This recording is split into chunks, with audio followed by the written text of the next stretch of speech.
Right, so in today's video we're going to be giving this lawn its last cut and its last feed of the year.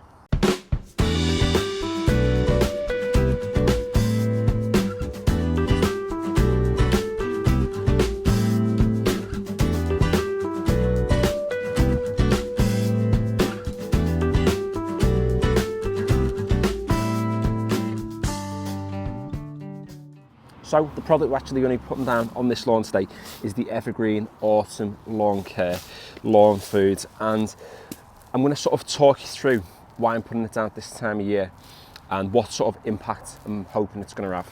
Now, if you just look at the lawn as it is at the moment, it's looking in, a pretty healthy condition for this time of year. If you're just getting close over here, you can see the sward's still quite thick on this lawn, and the main reason for that is that this lawn spends quite a lot of the day in the sun, so it's still able to, produce its own food and to thrive. If we look over to this part of the lawn here where it's sitting in the shade, you can see where this patch is mostly in the shade, it's thinned out quite a lot because obviously it's not in the sun as much, so it's not able to produce its own food as easily. And if you get a little bit closer, you can see the grass blades have gone quite thin, and it's a little bit more sparse in this space. Now, the main reason why your lawn will actually thin out like this during the winter months is, like I said then, it's because of the sun, but also the nutrient content within the soil too. The actual grass blade itself is a store of energy for the plant, and when the temperatures are cooler like they are at the moment, you can see just from my breath now when I speak, it's pretty cold today, and when there's less sun there, it means the grass is going to struggle, and it needs to obviously get nutrients from somewhere and energy from somewhere, and it draws that from the grass blade itself, and eventually it breaks down, it gets thinner, and then that's where you end up with lawns then that are looking quite thin and sparse during the winter months. And I think part of the reason why this lawn has done quite well is because it's had feeds over the past few months, and it's been given enough nutrients to stay fairly thick. But I'm a big fan of actually striking whilst the iron's hot. So whilst this lawn is still in a decent condition, we're going to get on with this lawn food shortly, just to make sure that this lawn has enough nutrients to actually see it through to the spring.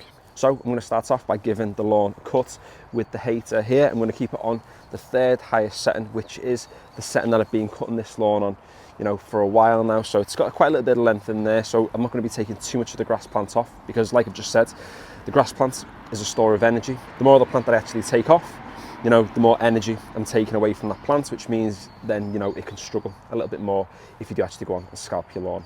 You can actually see here where there's a sort of a slight line cutting down the lawn. I did try and cut this lawn last weekend. The lawnmower died halfway through, or about 2/3 of the way through. And by the time I got in and actually charged the lawnmower, it started to rain, and then it did nothing but rain for the next 2 or 3 days after that. So it's been a week now since I gave this lawn a cut. Well, 2/3 of it anyway. So I'm going to give the whole thing a cut now on the third highest setting on the hater, and then we can get on with the lawn food.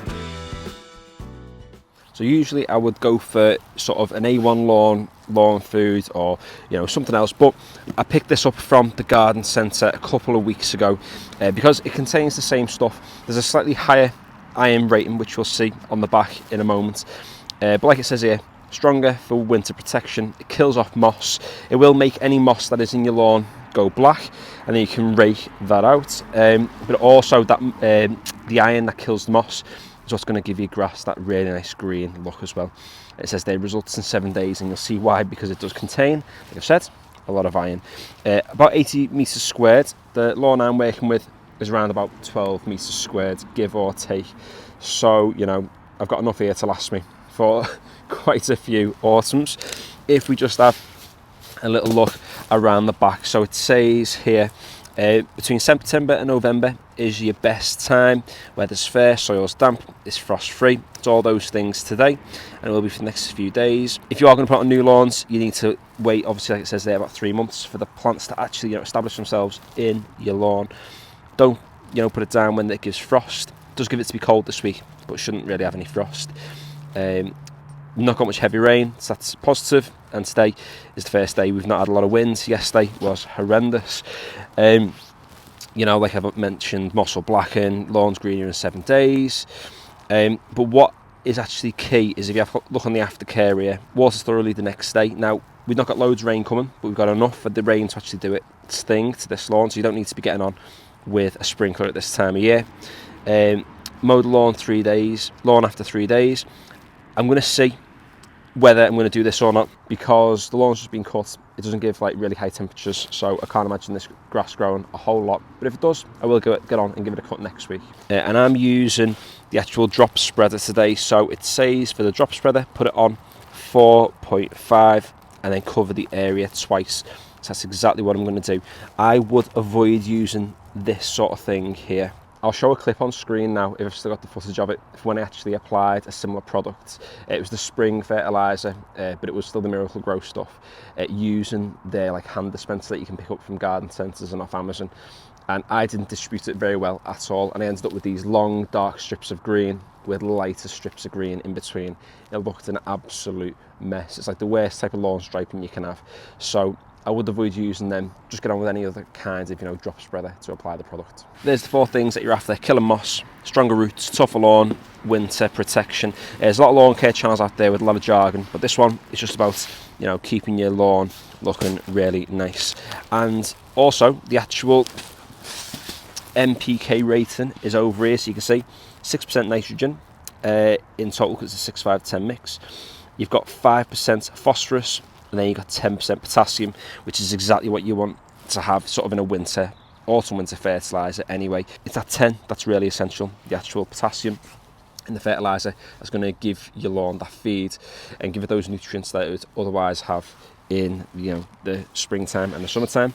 And this one, it says here 18.2% iron sulfate, so there's quite a lot of iron in this, so I'm expecting quite a green up of this lawn, but it's probably fair to say at the moment it's looking pretty green in its current state.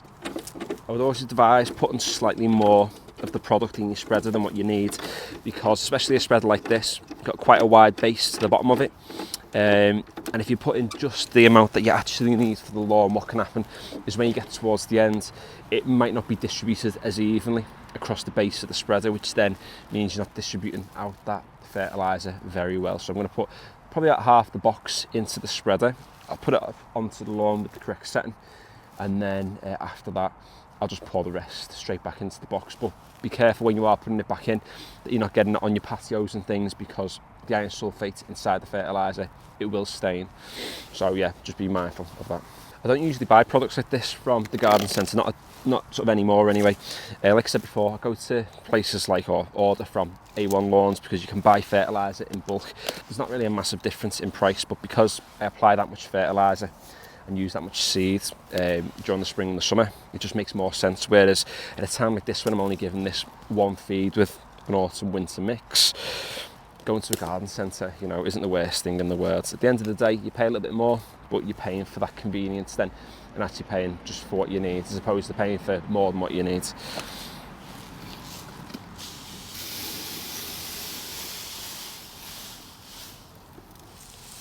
It's an interesting colour. It's like got a bit of a green tinge to it. Maybe it means it's going to be extra green, who knows, eh? We'll see. So there we go. Spreader is full, and the setting on our drop spreader needs to be 4.5. So there we go, 4.5. Job's a good one. Let's get to it. If you've got lawn stripes on your lawn, it can be quite handy, because you can use it as a bit of a guide then when you're putting anything down like fertiliser or seed. If you don't, just be really mindful of actually where you pass, because you don't want to go over some places too much and other places too little, because that uneven distribution is going to end up with darker patches and lighter patches, a little bit like what I mentioned earlier. So let's get on and do 2 passes.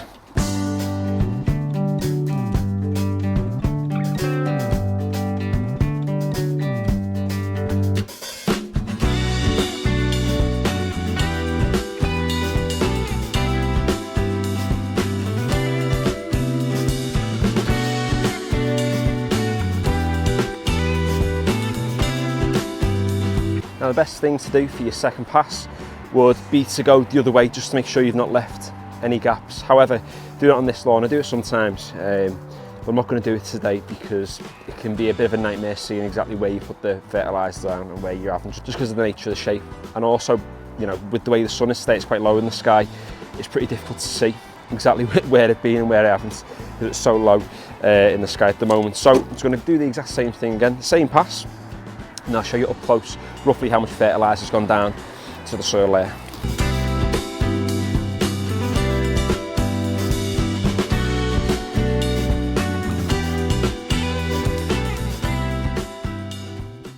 So you can see where this patch is a little bit thinner here, you can sort of see the distribution of the product and how much is actually going down onto the lawn, and that's plenty. You don't really want to be putting any more than that down because you don't want to do any damage to your lawn at this stage. So hope you have enjoyed today's video. Just a short one today, just to, you know, explain exactly how you can give your lawn one last feed and why you should really be giving it one last feed now if you haven't already.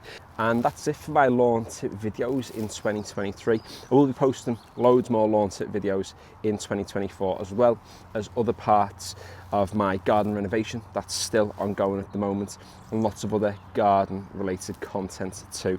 This year has been amazing, so thank you so much to everyone, you know, who subscribed and liked and commented on the videos. It's been amazing, and you know, it's just given me that impetus really to look at what other projects I can do next year to really expand the channel and to keep it very, you know, novice gardener related. You know, this channel is predominantly for people who are very new to lawn care, who are new to gardening, and when I post videos, it's more of a learning process for me than anything else, because I'd never proclaim to be an expert, just use basic tools, basic techniques to get, you know, half decent results. So if you would like to stick around and check out any of those videos in the new year, or any videos that I do have coming up in the next couple of weeks that aren't grass related to other things that I am going to be doing in the garden, then feel free to subscribe, like the video if you have enjoyed it. Finally, thanks for watching.